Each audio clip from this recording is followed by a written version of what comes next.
So hello everybody. I hope everybody's had a great weekend so far. Today we're going to take a look at this battleship USS Missouri from Revell in 1/535 scale. A weird scale from Revell again, just like the Arizona was. This is an old monogram kit actually, so maybe it's their fault, I don't know. It still turns out pretty good, I think, and I have it painted like it was painted when it went to Tokyo Harbor to sign the peace treaty after when World War II ended. At least from a picture I've seen.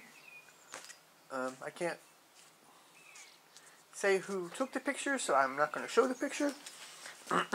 But I painted it after that picture. So take a look at the instructions first real quick. It's a pretty short instruction sheet for such a ship, really. So we have our parts here, you can see. We had one big sprue, the upper hull with a little couple extra parts there, and then the lower hull, and that was it. Everything was there. So first we build the main guns.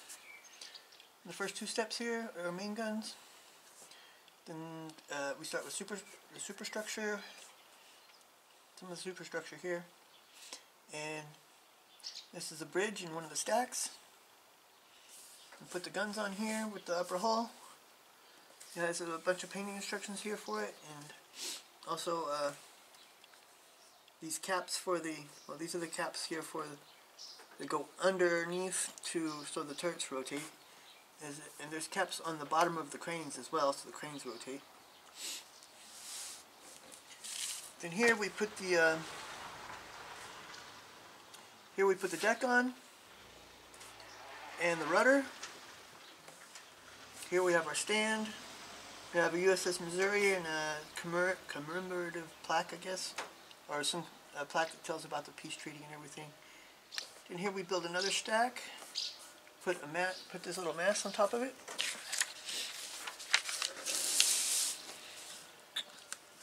So here we're putting together this part of the superstructure with this little tower here, or little landing here. And putting this superstructure part on, and this piece that we built here on as well in the back of the superstructure.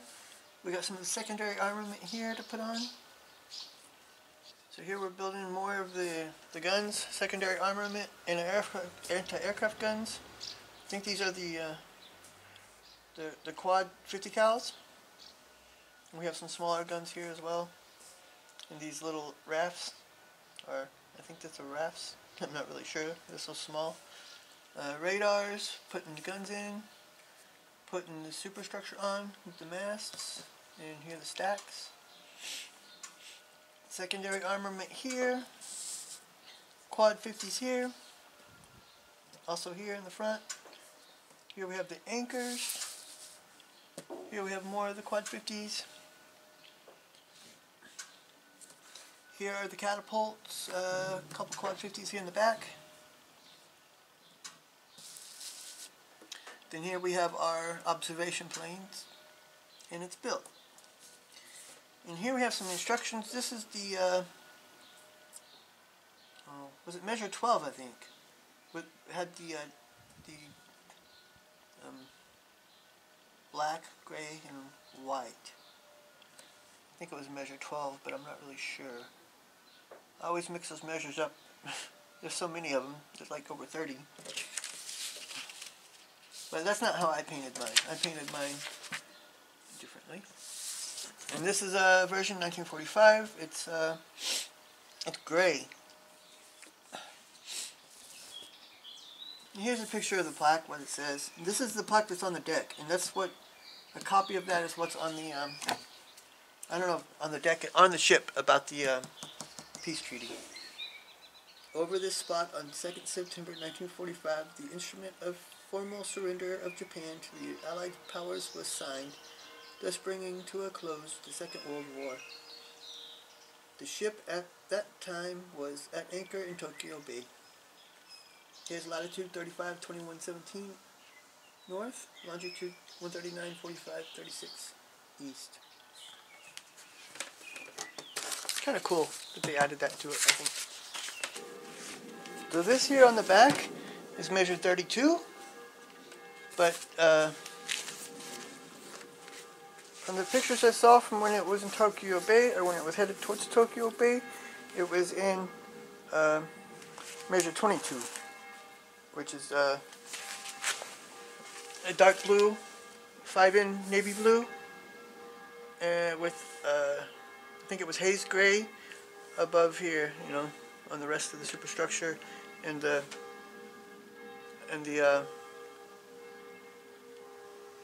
deck is 20B deck blue. Now this is a pretty old kit. Also a weird scale.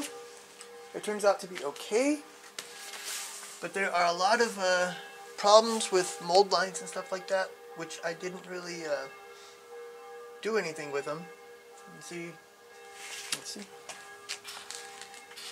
get a closer look at some of them, especially in the superstructure here. Like for instance, on this radar tower is a mold line across the top here.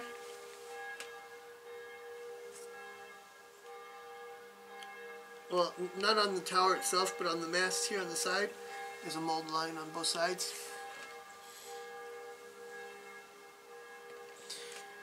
Some of the masts have the same problem, mold lines and stuff. Here along the top of this is a bad line where the pieces didn't fit together good. The barrels to the main armament are good, I think. They're not bad, but there's molding lines along the sides of them. I didn't do as much to it. I should have. I should have spent a couple more hours cleaning it up more. The crane is okay. It's pretty simple actually, but it's okay. I think the planes aren't all that great. I mean, I did my best to paint them and stuff, but I was running out of the color, so I was using the Tester's navy blue, which I think is a really good match. But the barrels on the secondary armament are also decent. This one's breaking off. I don't know how that happened. The ones that don't look good here are the barrels on the quad 50 cals here. They look really bad, and I would say it would be better to use some aftermarket for those if you can find it. But with this weird scale, I mean, like if it's a 1/350 or 1/700 scale, you could probably use any generic quad 50s and get them to fit on there. But with a scale like 1/535, if they didn't make any aftermarket specifically for this kit, then you may not be able to find anything for it. Of course, I will, like always, link all the aftermarket in to the video. The ones that I think are really necessary, I'll put in the video, and the link I'll put in the description. I think it still turned out pretty good. And you see here, the plate, I did copper on the 2 plates. I didn't really do anything to the stands because they're pretty crappy anyways. But the cool thing about these stands is there's holes in them, so you can actually screw it down somewhere. You can screw it down if you wanted to something. Be more stable that way. I mean, this has pretty decent detail on the deck and stuff. Even though these Kappa stands, I don't know, they're not all that. They should be more broader on, skinnier on the bottom, I think. Now, I built this quite a while ago. I could have done a little bit better job on it. I think the main problem, it could use better airplanes, better observation craft, and it could use better these, I don't know, are they quad 50 cals or quad BOFORS? I'm not sure what they were using in 1945 on the Missouri. I'll put that in the video too, though. I think they did put BOFORS on some U.S. ships too, but I'm not sure. No, that's the USS Missouri that I built. It's a great ship. My grandfather was on it, I think in